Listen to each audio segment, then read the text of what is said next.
ఈ వ్యాధి ఎలా వస్తుంది? రాకుండా తీసుకోవాల్సిన జాగ్రత్తలేంటో ఇప్పుడు తెలుసుకుందాం.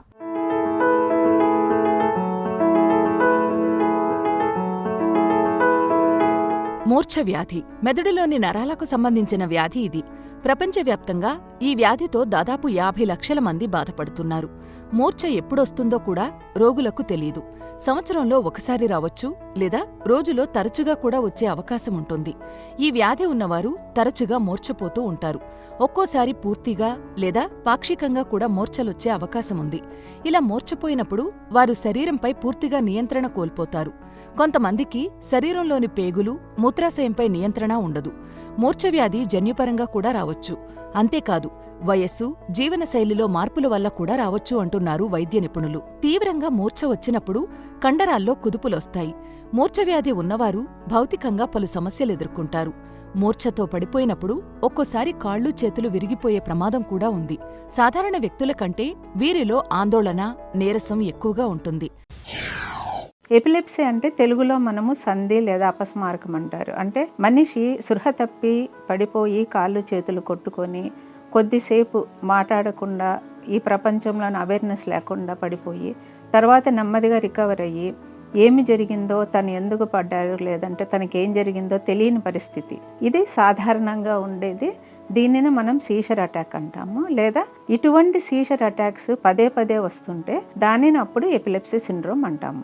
ఎపిలెప్సీ సిండ్రోమ్ అంటే ప్రతి సీజర్ అటాక్ని ఎపిలెప్సీ సిండ్రోమ్ అనము. సీజర్ అటాక్స్ ఎపిలెప్సీ సిండ్రోమ్తో సంబంధం లేకుండా శరీరంలో వేరే ఏదైనా జబ్బులు ఉన్నప్పుడు, ఏదైనా ఇతర మార్పులు ఉన్నప్పుడు వాటిని మనము ఉత్ప్రేరకాలు అంటాము. అటువంటి కారణాలు ఉన్నప్పుడు వచ్చే సీజర్ అటాక్స్ని ఎపిలెప్సీ అనము. ఉదాహరణకి షుగర్ డౌన్ అయినప్పుడు ఒక డయాబెటిక్ పేషెంట్లో, లేదా షుగర్ చాలా ఎక్కువైనప్పుడు, లేదా బీపీ బాగా డౌన్ అయినప్పుడు కానీ, బీపీ చాలా ఎక్కువైనప్పుడు కానీ, లేదా శరీరంలో సోడియం లాంటిది తగ్గిపోయినప్పుడు, లేకుంటే ఏదైనా బ్రెయిన్కి ఇన్ఫెక్షన్ సోకినప్పుడు, అటువంటప్పుడు సీజర్ అటాక్స్ వస్తాయి. కానీ దీనిని ఎపిలెప్సీ సిండ్రోమ్ కింద మనము కన్సిడర్ చేయకూడదు. కారణాలను బట్టి ట్రీట్మెంట్ కూడా మారుతూ ఉంటుంది. చాలా మటుకు మందుల ద్వారానే నయమవుతుంది. అయితే మందులు వాడేటప్పుడు చాలా ఖచ్చితంగా డాక్టర్ సలహాను పాటించాల్సి ఉంటుంది. చాలా కొద్ది మందికి మందుల వలన కనుక కంట్రోల్ లేకపోతే వాటికి సంబంధించిన బ్రెయిన్కి సంబంధించిన ఆపరేషన్ చేయవలసి ఉంటుంది. ప్రపంచవ్యాప్తంగా ఈ వ్యాధితో 50 లక్షల మంది బాధపడుతుంటే దాదాపు 5 లక్షల మందికే వ్యాధిని నిర్ధారించినట్లు తెలుస్తోంది. పేదరికంతో కొట్టుమిట్టాడుతున్న దేశాల్లో ఈ వ్యాధి అధికంగా కనిపిస్తోంది. చాలామంది దీన్ని సామాజిక రుగ్మతగా పరిగణిస్తున్నారు. మూర్ఛ వ్యాధి అంటువ్యాధి కాదు. మూర్ఛవ్యాధి రావడానికి పరిశోధకులు కొన్ని కారణాలు చెబుతున్నారు.